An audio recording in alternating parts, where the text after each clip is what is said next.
కదా మేము మోసం చేయలేదు అని చెప్పేసి it's part of our job అనుకుంటా అండి నాకు తెలిసి. ఈరోజు మంగ్లీ గారు అంటారు నేను కష్టపడి ఇంత దూరం వచ్చినా అని అంటున్నారు. కష్టం అంటే ఏందమ్మా? ఇది కష్టమా?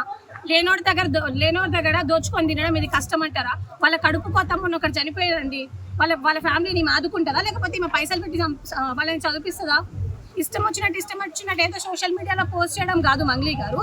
మీరు బయటకు రండి. ఈవెన్ నౌ ఇప్పుడు కూడా మేము రెడీగా ఉన్నాం. You can come out. You can ఒక డిస్కషన్ మాతో పెట్టినా కూడా వీఆర్ వెల్కమింగ్ యూ. అంటే హనుమంతుడి మీద ఒట్టేసి మరీ చెప్పింది కదా, హనుమంతుడి మీద ఒట్టేసి మా ఇష్టదైవం వదిలేస్తున్నాను. మీరే ఇందాకనే వాళ్ళ బ్రదర్ అన్నారు మాకు దీనికి ఎటువంటి సంబంధం లేదు, నేను హనుమంతుడి భక్తుని, నేను శివరాజ్ భక్తుని, నేను తులజా భవాని భక్తుని. ఇంకోసారి చెత్త మాటలు మాట్లాడితే మా దేవుళ్ళ మీద ఒట్లేసి చెత్త అబద్ధాలు చెప్తే మాకు చెప్పు తగ్గుతుందని చెప్తున్నాను నేను వాళ్ళకి. చాలా సీరియస్ వార్నింగ్ చేస్తున్నా వాళ్ళ తమ్ముడికి కూడా. అసలు ఏమనుకుంటారండి నాకు అర్థం కాదు. జాతి పరువు మొత్తం తీసి మళ్ళీ పై నుంచి ఇదంతా ఏందండి పంచాయతీ. ఈ రోజు నేను ఒకటే రిక్వెస్ట్ చేస్తున్నాను గవర్నమెంట్ కూడా ఇలాంటి చెత్తగాల మీద యాక్షన్ తీసుకోవాల్సిందే కోరుకుంటున్నాను.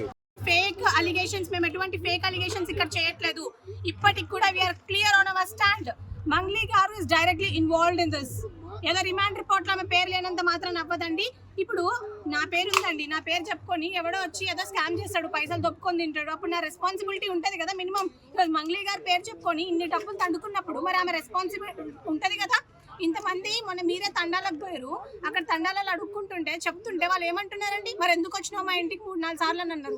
ఇదే శివా చౌహాన్ అంటాడు మా అక్కకి దీనికి సంబంధం లేదు అని చెప్పేసి. ఉందా లేదా అనేది చూస్తున్న ప్రజలందరూ గమనించాలా. నేను ఒకటే రిక్వెస్ట్ చేస్తున్నా, I'm requesting the chief minister of Telangana Revanth Reddy గారు, ఎవరైనా కానివ్వండి, అది మంగ్లీ కానివ్వండి, ఇంకొకటి కానివ్వండి, ఈ రమావత్ మధు అనే పర్సన్ కి అండ్ ఎవరైతే ఇందులో ఇన్వాల్వ్ అయి ఉన్నారో వాళ్ళంతటి ఎమ్మెల్యేలు కానివ్వండి, మినిస్టర్స్ కానివ్వండి, ఎంపీలు కానివ్వండి, ప్రతి ఒక్కరిని లాగాల్సిందిగా కోరుకుంటున్నాము.